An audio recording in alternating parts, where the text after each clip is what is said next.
ሰላም ጤና ይስጥልን ውድ የብስራት ዩቲዩብ ተከታታዮቻችን እንደምናላችሁ የዕለቱ መረጃዎች ወደ እናንተ ማድረሳችንን ጀምረናል። ደንሽ መለስ ከመላው የስቱዲዮ ባለሙያዎች ጋር አብራችሁ ቆይታ የማደርግ ይሆናል። ቀዳሚ የምናደርገው የሀገር ውስጥ መረጃ ነው። በአዲስ አበባ ከተማ የመጠቀሚያ ጊዜው ያለፈበት የመድኃኒትን ሲሸጥ በተገኘ ተቋም ላይ እርምጃ ተወሰደ። የአዲስ አበባ ምግብና መድኃኒት ባለስልጣን በየካ ቅርንጫፍ ጽሕፈት ቤት ልዩ ቦታው ኮተቤ አካባቢ ሚያዝያ 13 ቀን 2018 ዓ.ም በቲክቶክ ማህበራዊ ገጽ ላይ መድኃኒት ቤት ላይ የቀረበውን ጥቆማና ቅሬታ መሰረት በማድረግ የጽሕፈት ቤቱ የመድኃኒት ቁጥጥር ባለሙያዎችና አመራሮች ቦታው ድረስ በመሄድ አስፈላጊውን የቁጥጥርና ክትትል ስራ ማከናወኑን አስታውቋል። በዚህም በተቋሙ ላይ በተካሄደው ቁጥጥር የተሸጠው መድኃኒት ያልተመዘገበ መሆኑ፣ ያለማዘዣ ወረቀት መሸጣቸውን፣ በቦታው ባለፈቃዱ ባለሙያ አለመኖርና መድኃኒቱ የተሸጠው በረዳት ባለሙያ መሆኑ ተረጋግጧል። በህብረተሰቡም መሰል ህገወጥ ተግባራትን በጋራ ለመከላከል በጽሕፈት ቤቱ በአካል በመምጣት እንዲሁም በባለስልጣኑ ነጻ የስልክ መስመር 8864 ጥቆማ በመስጠት የተለመደውን ትብብር እንዲያደርጉ ጥሪ የቀረበ ሲሆን የተሸጠው መድኃኒትን በመደበቁና በተቋሙ የሚገኙ ሌሎች መድኃኒቶች ደህንነት ተጣርቶ እስኪረጋገጥ ተቋሙ ላይ ጊዜያዊ የማሸገር እርምጃ መወሰዱን የአዲስ አበባ ምግብና መድኃኒት ባለስልጣን የምግብና ጤና ነክ ቁጥጥር ዳይሬክቶሬት አቶ እስጢፋኖስ ጌታቸው ለብስራት ሬዲዮ መናገራቸውን የሳምራይ ስዩም መረጃ አመላክቷል። ባይራ አክሲዮን ማህበር በኢትዮጵያ የካፒታል ገበያ ባለስልጣን ባልተመዘገቡ አክሲዮኖች ለገበያ እያቀረበ በመሆኑ ህብረተሰቡ ጥንቃቄ እንዲያደርግ ተጠየቀ። ባይራ አክሲዮን ማህበር የውሃ ፋብሪካ ወይም አርባ ምንጭ ውሃ አቋቁማልና በማለት በኢትዮጵያ የካፒታል ገበያ ባለስልጣን ያልተመዘገቡ አክሲዮኖችን ለሽያጭ በማቅረብ ላይ መሆኑን ተጠቁሟል። ከባለስልጣኑ ማግኘት የሚገባውን ቅድመ የማስታወቂያ ፈቃድ ሳያገኙ ማህበራዊ ሚዲያዎችን ጨምሮ በተለያዩ ሚዲያዎች ላይ የአክሲዮን ሽያጭ ማስታወቂያዎችን እያሰራጨ መሆኑን ደርሼበታለሁ ሲልም የኢትዮጵያ የካፒታል ገበያ ባለስልጣን አስታውቋል። በአክሲዮኑ ማህበሩ ላይም አስተዳደራዊ እርምጃ እንደሚወሰድ የተገለጸ ሲሆን ህብረተሰቡ አክሲዮን ማህበሩ አክሲዮኖቹን በባለስልጣን ያላስመዘገበና የአክሲዮን ሽያጭ ማስታወቂያ ለማሰራጨት ፈቃድ ያላገኘ መሆኑን በመገንዘብ ያልተመዘገቡ አክሲዮኖችን ከመግዛት እንዲቆጠብ ለማንኛውም የሽያጭ ወኪልና ለአክሲዮን ማህበሩ ክፍያ እንዳይፈጽም በጥብቅ ማሳሰቡን ብስራት ሬዲዮ ከኢትዮጵያ ካፒታል ገበያ የደረሰው መረጃ አመላክቷል። ከእኛ ጋር ሆኜ ስንልሽ ፈቃደኛ አልሆንሽም በማለት አስገድደው በመድፈር ራሷ እንዳጠፋሽ በማስመሰል የግድያ ወንጀል የፈጸሙት 3 ተከሳሾች በእስራት ተቀጡ። ደበላ ፈቃዱ፣ አንዳርጌ ቦላኔና ሀብታሙ ታምሩ የተባሉ በሀያዎቹ አጋማሽ የሚገኙ ወጣቶች ነዋሪነታቸው በኢሊባቡር ዞን ሀሉ ወረዳ ሀሙማ ቀበሌ ሲሆን ወጣቶቹ በአካባቢያቸው የሚታወቁት በመልካም ስነ ምግባራቸው የነበረ ቢሆንም ከቅርብ ጊዜ ወዲህ ግን በምን መልኩ እንደሆነ ሳይታወቅ ባህሪያቸው ተቀይሮ የአካባቢው ጉልበተኛ እንደሆኑ የኢሊባቡር ዞን ፖሊስ ዋና መምሪያ የኮሚኒኬሽን ኃላፊ ምክትል ኢንስፔክተር አብራ ሰፋ ለብስራት ሬዲዮ ተናግሯል። በዚህ ተግባራቸው ቀጥሎም በአካባቢው ነዋሪ የሆነችውን ዲባቤ ደበሌ የተባለች ወጣትን ከኛ ጋር መሆን አለብሽ በማለት ስትወጣ ስትገባ መንገድ ላይ ያስቸግሯት ነበር። ዲባቤ ደበሌ ጥያቄውን ባለመቀበል የሚደርስባትን ዛቻና ማስፈራሪያ ለወላጆቿ ብታሳውቅም ወጣቶቹ ግን የዲባቤን መውጫ መግቢያ ማጥናትና መከታተል አላቆሙም። በዚህም ከ2 ዓመት በፊት ዲባቤ ደበሌ ከአካባቢዋ በቅርብ ርቀት ወዳለው ከተማ መሄዷን ተከታትለው ከደረሱበት በኋላ አሳቻ መንገድ ላይ ይጠብቋታል። ከገበያ ውላ ወደ ቤቷ ስትመለስም የነበረችው ዲባቤን አሳቻ መንገድ ስትደርስ አንደኛ ተከሳሽ ደበላ ፈቃዱ ከኋላ የለበሰችውን ልብስ ጎትቶ መሬት ከጣላት በኋላ ከሶስተኛ ተከሳሽ ሀብታሙ ታምራት ጋር በመሆን እጅና እግሯን በመያዝ ጫካ በመውሰድ ሶስተኛው ተከሳሽ ሀብታሙ ታምሩ የእጅ ባትሪ ያበራችላቸው ሁለተኛ ተከሳሽ አንዳርጌ ቦላ የመድፈር ጥቃት እንዲፈጽምባት ካደረጉ በኋላ አንደኛ ተከሳሽ ደበላ ፈቃዱን በድጋሚ መድፈር ጥቃትም ፈጽሞባታል።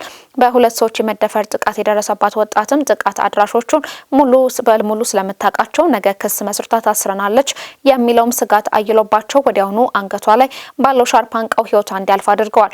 ከዚያም ተረዳርተው ራሷን ሰቅላ ህይወቷን እንዳጠፋች በማስመሰል የዛፍ እንጨት ላይ ሰቅሏት ከቦታውም ተሰውረዋል። በነጋታው ጫካ ውስጥ ተሰቅሎ የተገኘ ሴት ልጅ አስክሬን የተመለከቱት የአካባቢ ነዋሪዎች ጉዳዩን ለፖሊስ ያመለክታሉ። ፖሊስም ከቦታ በመድረስ የተሰቀለውን አስክሬን በማውረድ ለምርመራ ወደ መቱ ካል ሆስፒታል ልኳል። ሟችም ራሷን አጠፋች ወይንስ የወንጀል ድርጊት አለ ብሎ ማጣራቱን ሲቀጥል የወጣቶቹ ከስፍራው መስተዋልና ከሟቿ ጋር የነበራቸው አለመግባባት ለፖሊስ ክትትልና ምርመራ መሰረትም የጣለ ነበር። ፖሊስም ክትትሉን በቀጠለበት ሆስፒታል ሟችም የመደፈር ጥቃትና በሰው እጅ የመታነቅ ድርጊት ተፈጽሞባት ህይወቷ ማለፉን የሚገልጽ መረጃ ይደርሷል። ፖሊስም አንደኛ ተከሳሽ ደበላ ፍቅሩ በቁጥጥር ስር ያውሏል። ተከሳሹም ድርጊቱን ከሁለቱ ግብረ አበሮቹ ጋር መፈጸሙን አምኖ ቃሉን ይሰጣል። ፖሊስም ሌሎች ግብረ አበሮቹ ላይ ክትትሉን አጠናክሮ ከተወሰኑ ወራት በኋላ ሁለተኛ ተከሳሽ አንዳርጌ ቦላን በቁጥጥር ስር ያውሏል። የምርመራ መዝገቡንም ሶስተኛ ተከሳሽ ሀብታሙ ታምሩ በሌለበት በሶስቱም ላይ በአስከሬን የምርመራ ውጤት በተከሳሾቹ የእምነት ቃልና በሰዎች ማስረጃ የምርመራ መዝገቡ ተጠናክሮ ለአቃቤ ሕግ ይላካል። አቃቤ ሕግም በከባድ የሰው መግደል ወንጀል ክስ መስርቷል። ክሱን የተመለከተው የኢሉባቦር ዞን ከፍተኛ ፍርድ ቤትም ሚያዝያ 8 ቀን 2018 ዓ.ም በዋለው ችሎት ደበላ ፍቃዱና አንዳርጌ ቡላይ የፈጸሙት ወንጀል ጨካኝ፣ ነውረኛና አደገኛ መሆናቸውን የሚያሳይ በመሆኑ በ22 ዓመት እስራት ተባባሪያቸው ሀብታሙ ታምሩ በሌለበት በ17 ዓመት እስራት እንዲቀጣ መወሰኑን ምክትል ኢንስፔክተር አበራ አሰፋ ጨምረው ለብስራት ሬዲዮ ተናግረዋል። ዘገባው የመባ ወርቅነህ ነው። ወደ ውጭ መረጃ ስናልፍ ደግሞ ናይጄሪያውያን የሚናገሩት እንግሊዘኛ ቋንቋ ለመረዳት የማይቻልና ተርጓሚ ያስፈልገዋል ሲሉ የኬንያ ፕሬዝዳንት መናገራቸውን ተከትሎ ተቃውሞ ገጠማቸው። የኬንያ ፕሬዝዳንት ዊሊያም ሩቶ የናይጄሪያ ዜጎች የሚናገሩት እንግሊዘኛ ቋንቋ ለመረዳት የማይቻልና ተርጓሚ ያስፈልገዋል ብለው በይፋ ከገለጹ በኋላ በማህበራዊ ሚዲያ ተቃውሞ ገጥሟቸዋል። ሰኞ ዕለት በጣሊያን ለሚኖሩ ኬንያውያን ንግግር ያደረጉት ሩቶ ናይጄሪያውያን ሲናገሩ የምትሰሙ ከሆነ የሚናገሩትን አታውቁም፣ ተርጓሚ ያስፈልጋቸዋል በማለት ኬንያውያን በዓለም ላይ ካሉ ምርጥ እንግሊዘኛ ቋንቋ ተናጋሪዎች መካከልም ጥቂቶቹ ናቸው ሲሉ ተናግረዋል። የንግግራቸው ግን የአፍሪካ ሀገራትን አዋርዷል ሲሉ የተቹት ናይጄሪያውያንና ሌሎች አፍሪካውያን በማህበራዊ ሚዲያ ላይ ከፍተኛ ውግዘትን አስከትሏል። የዚምባብዌ ጋዜጠኛ ሆፕ ዌልቺኖ ነው እንግሊዘኛ የቅኝ ግዛት ቋንቋ እንጂ የእውቀት የችሎታ ወይንም የሀገር እድገት መለኪያ አይደለም ሲልም ጽፏል። የቀድሞ የብሪታንያ ቅኝ ግዛቶች የሆኑት ሁለቱም ኬንያና ናይጄሪያ እንግሊዘኛን እንደ ይፋዊ ቋንቋ ይጠቀማሉ። ነገር ግን እያንዳንዱ ሀገር የተለያየ የፎኔቲክ አወቃቀሮች አሏቸው። የተለያዩ የንግግር ዘይቤንም አዘጋጅተዋል። እነዚህ ልዩነቶችም የአገሬው ተወላጆች ተጽዕኖ የሚያንጸባርቁ ናቸው። ናይጄሪያ ከ500 በላይ ቋንቋዎች ያሏት ሲሆን ኬንያ ደግሞ ባንቱ፣ ኒሎቲክና ኩሺቲክ ድብልቅ የራሷን የእንግሊዘኛ ንግግሮችም ያስገኛሉ። ነገር ግን ሩቶ ለዲያስፖራዎች ስብሰባ ባደረጉት ንግግር የኬንያ ትምህርት ስራ ጠንካራ የእንግሊዘኛ ቋንቋን ያዳብራል በማለት ናይጄሪያውያንን እንግሊዘኛ ሲናገሩ ለመረዳት አዳጋች ነው ብለዋል። የዕለቱን አጫጭር መረጃዎች ደግሞ ልንገራችሁ። የእስራኤል የመከላከያ ሚኒስትር እስራኤል ካትዝ በእስራኤል በኢራን ላይ ጦርነቱን ለመቀጠል ተዘጋጅታለች እና በዋሽንግተን ፍቃድ ከተሰጣት ኢራንን ወደ ድንጋይ ዘመን እንደምትመለስ ተናግሯል። ሩሲያ ወዳጅ ከሆኑ ሀገራት መካከል በመሆኗ በሆርሙዝ የመተላለፊያ ከክፍያ ነጻ እንደምታስተናግድ ኢራን አስታውቃለች። ኢራን የሩሲያን ጨምሮ ወዳጅ ሀገራት የሆርሙዝ ባህርን ለመሸጋገር ከክፍያ ነጻ መሆናቸውን የሩሲያ የመንግስት ዜና ወኪል ኖቪሲቲ ዘግቧል። የእስራኤል ጦር ከእስራኤል ድንበር በሰሜን በምትገኘው በደቡብ ሊባኖስ ኪያም ከተማ የሚገኙ መኖሪያ ቤቶች ማውደሙ ተሰምቷል። የሊባኖስ የውጭ ጉዳይ ሚኒስትር ዩሱፍ ራጊ ጦርነቱን ማቆምና ግዛትን ማስመለስ ከሆነ ከእስራኤል ጋር ቁጭ ብሎ መደራደር አሳፋሪ ነገር አይደለም ሲሉ ተናግሯል። መቀመጫውን ለንደን ላይ ያደረገው አሻርክ አል አውሳት ጋዜጣ ጋር ቃለ ምልልስ ያደረጉት ራጊ ሊባኖስ ለመደራደር ያሳየችው ውሳኔ አንዳንዶች እንደሚያስቡት እጅ መስጠት ሳይሆን ብሔራዊ ጥቅምን ለማስጠበቅ የሚያስችል መሳሪያ ነው ሲሉም ተናግሯል። 3.8 ሚሊዮን በርሜል የኢራን ዘይት የጫኑ ሁለት የነዳጅ ጫኝ መርከቦች በቁጥጥር ስር ለማዋል የዩናይትድ ስቴትስ ኃይሎችም የዋስትና ፍቃድ መጠየቃቸውን የዩናይትድ ስቴትስ ጠቅላይ አቃቤ ሕግ ዣኒን ፒሮ ተናግረዋል።